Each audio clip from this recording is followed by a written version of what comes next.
All right, so in this video, we're going to talk about building a weekend set. Um, Basically, what that is you're taking multiple songs and you're putting them into one set that you're going to use for the weekend. Generally, it comprises of 3 to 5 songs, but it's a nice, you stay on one screen, you don't have to bounce around between different songs, different sets, and things like that.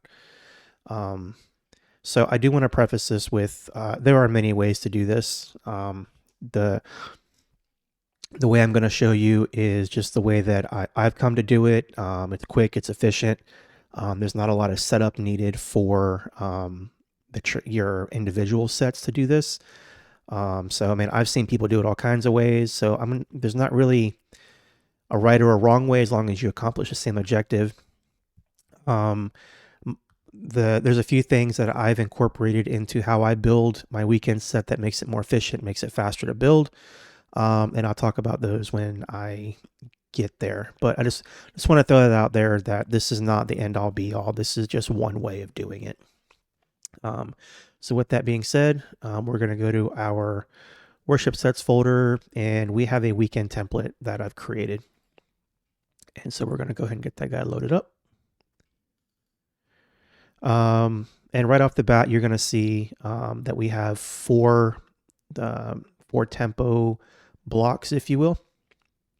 And basically what these are is these are just blank audio files that I'm using to control the tempo. Back in the day when I first started doing this, I used to come in here and draw the tempo.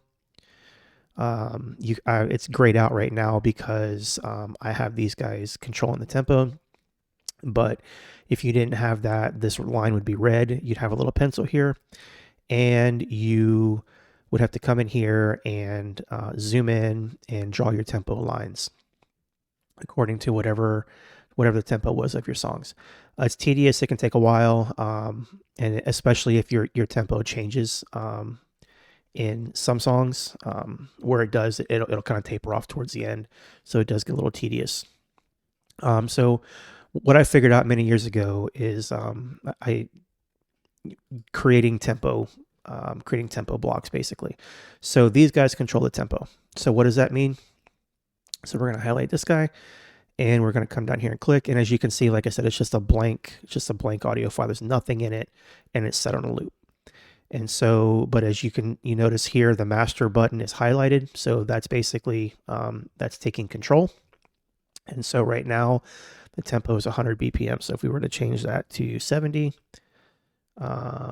click the master to reset, and then click master again, as you notice the tempo bar dropped up here. So it went from 100 to 70, boom, just like that. No having to draw in pencil lines, anything like that. It's done. You move on. So that got back to 100, click, there we go, back up. So that's just how I do the tempo. If you want to draw your pencil lines in, cool. For me, it just takes too long. So that the tempo blocks just make it really quick and easy. And there's nothing to them. So there is a, like I said, these are blank audio files. So if you want to do that, you just have to have a blank audio file to do that method. So a few things to note, like we just talked about tempo block already. The other thing is I have key mapping set up. So highlight the key, and then for each song it's mapped to the numerical number. So song 1's mapped to 1, song 2 is mapped to 2, 3 to 3, and 4 to 4. So what does that mean? That means that in my set, I can push 1 and I'm at song 1, 2, I'm at song 2, 3, and 4. So and if you needed to add more songs in here, really easy. Just click on your tempo block right here, and Control D on Windows, Command D on Apple, Mac. Duplicate it, drag it over a little bit, put a locator in here, and now you've got song 5, just like that. Really simple and easy. But I do not need a song 5 for this particular set, so we're going to get rid of it. The other thing I do is when it comes to my songs, I have them all. I have my sets. I have them named very specifically. So I have song name, the key it's in, the tempo, and the time signature. So basically that helps me when I'm coming in here and I'm building a set. So I know what key the song is in, the tempo, and the time signature. So with that being said, we're going to go ahead and get to building a set. The very first thing you want to do is you want to save your file because you don't want to overwrite the weekly template. I mean, you can wipe it all out if you accidentally did it, not a big deal, but we want to try not to do that. So you can open up your weekend template and you're going to File and Save Set List As, and make sure you're under worship sets. In this particular case, we have them set up by year. So I label mine weekend, year, month, and then day. So 1208. So we do that and save. And so now you notice it doesn't say weekend template up here. It now says weekend and then the particular day of the weekend. So we're going to go ahead and, so the first song in my set is King of Heaven, 110 BPM. So I'm going to go to my tempo. I'm going to expand it and I'm going to say this guy's 110. Going to unclick the master. And now my tempo's at 110. Going to collapse that guy and we're going to go ahead and drag in the song. So this particular song doesn't have a whole lot of tracks in it. Only has 2 actually. So this will be not a good example, but the other thing I like to do when I'm creating my my weekend sets is I like to group all my tracks together. The next song I load, it'll make more sense. But for smaller laptop screens and things like that, where you don't have a whole lot of real estate, it allows you to keep things clean on the screen. There's also a few other uses for groups, which I'll talk about when we get to song 2, because it'll make more sense then. So basically, what you want to do is, again, you don't have to use groups. They're not required. I like to use them to keep the screen clean. So to set up a group, you're going to highlight your tracks, click the top one and the bottom of your track that you want to do. And we're going to do Command G on Mac and Control G on Windows, creates the group. And then Command R or Control R gives it a name, rename it. I always call my tracks. The other thing I do is I right click and I always make them black. That way they stand out because none of my tracks are black. So they're all kinds of different colors. They're usually not a black or a gray or whatever this is. So just helps them stand out. So now I have a group, and as you can see, tracks collapse, looks a lot cleaner. I generally will not put the guide in here. So the reason that the other big reason for grouping tracks in the church or in many churches is if you get off, right? So, we've all been there. We get off and we're too far off. We can't recover from the tracks. Now you can just mute the track group right here. And so now you can still run click and guide if you need to, but all your tracks stop. It's gonna sound funny in the house, but if you're that far off, you're gonna kill it anyway. So you can map this to a button push, and what that really allows you to do is still continue to run click, but just kill the tracks. So you can throw guide under tracks as well if you really want to do that. To kill the guide and basically just run click. Just a personal preference. I keep the guide out. I've never been far enough off that the guide, or I've never been a part of a band that's been far enough off that the guide creates an issue. So that's the first song in our set, and we're going to go ahead and bring the next one in. The next one is King of Kings, so that one is 68. So we're going to come to tempo for song 2, and we're going to go to 68. Click, unclick, or unclick, click. And so now you can see, there was a big drop. So we went from 110 down to 68. And again, the old way of doing things, you had to pencil this in. So now it's done. So we're just going to drag this guy in.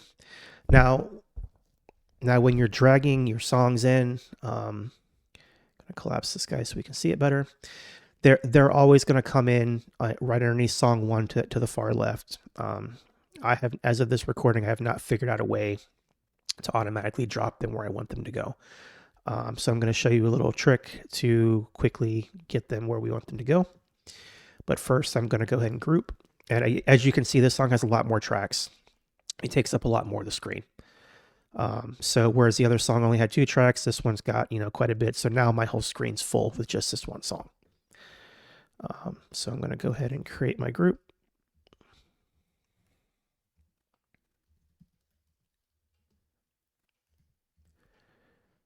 And I'm going to color it and collapse. And so there we go. So now I've regained all that real estate back on my screen. So so what you're going to do is again, you don't have to use groups. If you don't want to use groups, that's fine. So what you want to do is you're just going to click your mouse and highlight all your tracks, and you're going to do a Command X on Mac and Control X on Windows. You're going to cut it. You're going to push number 2, and we're going to do Control V. So now it's in the song 2 without having to manually drag it over, zoom in, find where the start's at, things like that. It's just there. So we're going to do the same thing for the next song, which is What a Beautiful Name in this particular set. That is also at 68.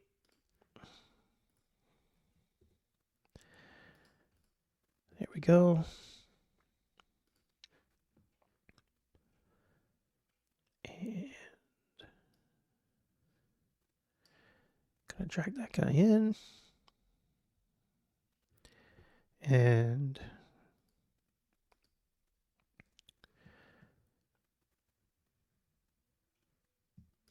oops.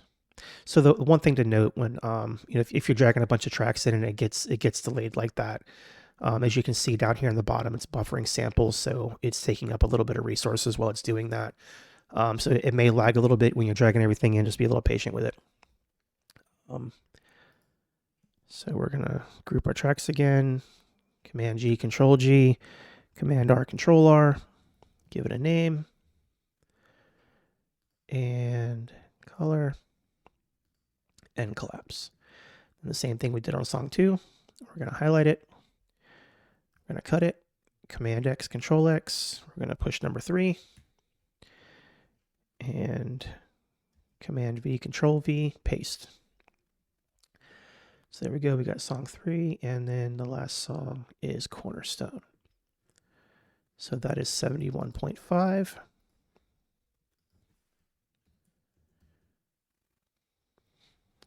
Oops.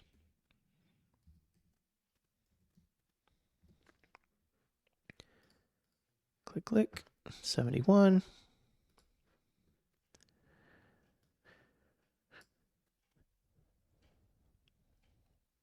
Bring the tracks in.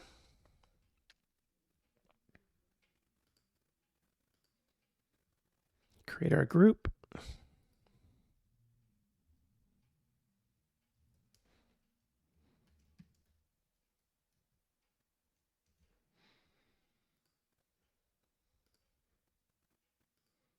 And put him where he belongs. Just like that. All right, so now all 4 songs are loaded. We're way zoomed out so we can see them all. I just want to show you real quick. So we didn't have grouping turned on, and this is a pretty high resolution monitor. So imagine on a smaller laptop screen on a stage. You basically would, if you want to see what's going on, you have to scroll up and down. So if you weren't using grouping, so, and then the other benefit to grouping is if you don't have an interface with a bunch of outputs, and our particular church right now, we're routing 10 outputs. So we're basically, we have plenty of outputs, but I've been in churches previously where we only sent a stereo mix of our tracks to the front of house. And so where groups come in for that as well is we're going to go over to Session View tab, And we'll pick, what a beautiful name, or King of Kings, I'm sorry. And so, so what you can do, if you have, if you have minimal outputs here, is you can take all of your tracks and highlight them, and you can say, instead of, see how I have them all set up for different outputs, I can say send to group. And so now you just control your outputs on your group. So in this particular case, we want to send all of our tracks out 3 and 4, if we had minimal outputs. So now all of my tracks go to the group, and then my group sends it out instead of having to set it up on each individual track. Just makes it a little cleaner, little easier to look at, and less changes if you have to go in and change something as far as the routing goes. So I'm going to put that back, just like that. All right. So, so now we have all 4 of our songs, but as you can see, there's quite a bit of gap between each song. That's easy to fix. So we're going to zoom in a little bit. So up here is your zoom. So zoom in, zoom out. We're going to zoom in some, and basically just going to click and drag. So we're going to say we want to collapse that much. Edit, delete time. Now there are shortcut keys for all of this. I don't have them all memorized, but you can use shortcut keys, in lieu of going up to the menu. And then your space in between your songs will depend upon how the set's laid out, and whether you're running tracks back to back or your songs back to back, things like that. So if you wanted to run song 1 and 2 back to back, you would do something like this, where as soon as song 1 ends, song 2 starts up, right? So there's no having to go to the laptop and, start, stop, whatever. It just runs right into song 2. So that all depends on how the service is set up and how the flow of service goes. So this one's a pretty big gap here. So we're going to delete time.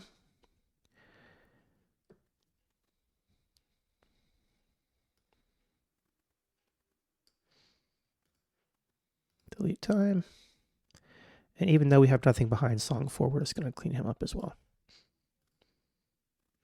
Delete time. All right.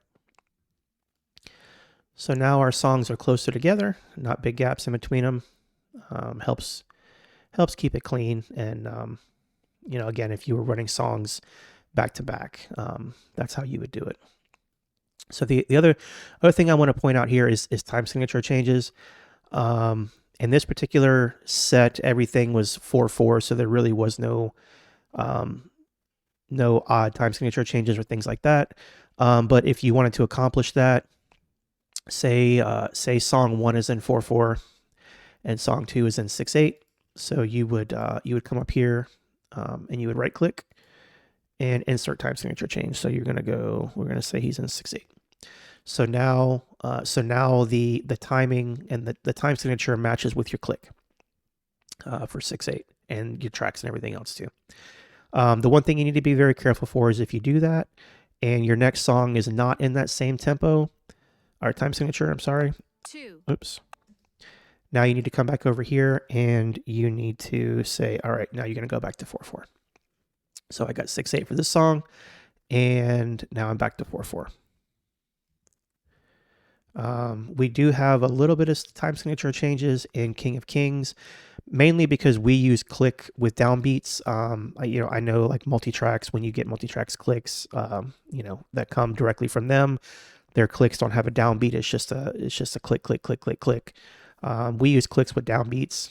So whenever there's time signature changes in the song, we just have to come in here and we're going to tell it, all right, you're 2/4 here. And you're going to be back to 4/4 here. And this happens a few times in this particular song. I'm not going to do them all, but you get the idea. So the biggest takeaway from that is if your songs have multiple time signatures, if you go from 4/4 to 3/4 to 6/8 or whatever, you want to make sure that you set the time signature for your song, and then you obviously change it for the next song. And then I do want to talk about interface routing really quickly. We touched on it a little bit earlier, but all of our songs are set up to route to the same interface. That way, when they get to the soundboard, there's no trying to figure out which input on the board the outputs are coming from. So this is just how ours is laid out. Like I said, we have TED that we're sending to the board. So we do have that. If you want to look at how many outputs you have available from your interface, preferences on Windows, it's in a slightly different spot, but you still want to get to preferences. And then make sure that your interface is selected in the output device, and then output config. And so you have the option to do all your outputs mono, do your output stereo, combination of the both. And then what that does is that gives you the ability to, all right, now here's all the different different outputs that I have available to me. And like I said earlier, if you don't have as many as we do, then you set it up to however you're getting back to the soundboard, whether it's a stereo pair or you're just sending a few. So there's that. And so this is basically what a weekend set looks like. Song 1, 2, 3, and 4. And like I said, when we start, song 1, song 2, song 3, and song 4. And as you can see, the tempo down here, it's already adjusted for me. Didn't have to go in and pencil anything in. And then at the end, you want to make sure you save. That way you don't lose your work. So now my set's saved. I am ready for the weekend. And I hope this helps, and have fun.